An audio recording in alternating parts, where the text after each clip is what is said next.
GDC सरबराह Zafar Abbas की आवाज क्या बंद हुई कि इलेक्ट्रिक की नाअहली ने एक बार फिर मासूम जानें निकलना शुरू कर दी। कातिल इलेक्ट्रिक के नाम से मशहूर के इलेक्ट्रिक की नाअहली और इंफ्रास्ट्रक्चर की तबाही ने मानसून बारिशों के हालिया स्पेल में माजी की तरह कई मासूम चिराग बुझा दिए और कोई पूछने वाला नहीं। तारीख में पहली बार जफर अब्बास ने गुज़श्ता सालों में के इलेक्ट्रिक के खिलाफ भरपूर आवाज उठाई और मुहिम चलाई तो के इलेक्ट्रिक ने अदालत के जरिए जफर अब्बास की आवाज को बंद करा दिया और एक बार फिर कराची के शहरियों की जिंदगी से खेलने की आजादी हासिल कर ली। के इलेक्ट्रिक के हवाले से जफर अब्बास ने खामोशी तोड़ते हुए प्राइम न्यूज से खुसूसी बातचीत की है। आइए देखते हैं। उसने जितने एग्रीमेंट किए थे सब झूठे एग्रीमेंट थे, कुछ नहीं किया। आप यकीन करें, जब इनका काम सर्विसेज देना था, लोगों को मारना नहीं कि हर बारिश में 80 लोगों को मार दें।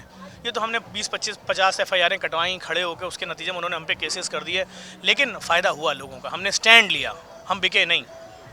हमने नहीं लिए। कोई कहता है तुम 50 करोड़ की ऑफ़र हुई तुम्हें, कोई कहता है 70 करोड़ की हुई, लेकिन हमने किसी से ना लाइन बनाई ना पैसे लिए। 6.5 लाख पोलों पे अर्थिंग करा दी इस शहर में। हर पोल पे नंबर प्लेट लगी है, हर पोल का वारिस मौजूद है। मारे अब कोई पोल किसी को? तो हमने तो लोगों के लिए स्टैंड लिया और लोगों की किसी भी जुल्म के ख़िलाफ़ हम खड़े होते हैं और हम ये सब नहीं देखते कि कौन है क्या है। और आप जानते हैं मुल्क में कितनी इंतहा पसंदी है, लिसानी तासुबात कैसे हैं और कितने कितने साल इन चीज़ों को भड़काया गया और उनको कैश किया गया और इनकी बुनियाद पर सियासत और तंजीमें और क्या क्या कुछ नहीं होता। उन सब के दरमियान काम करना बहुत मुश्किल है।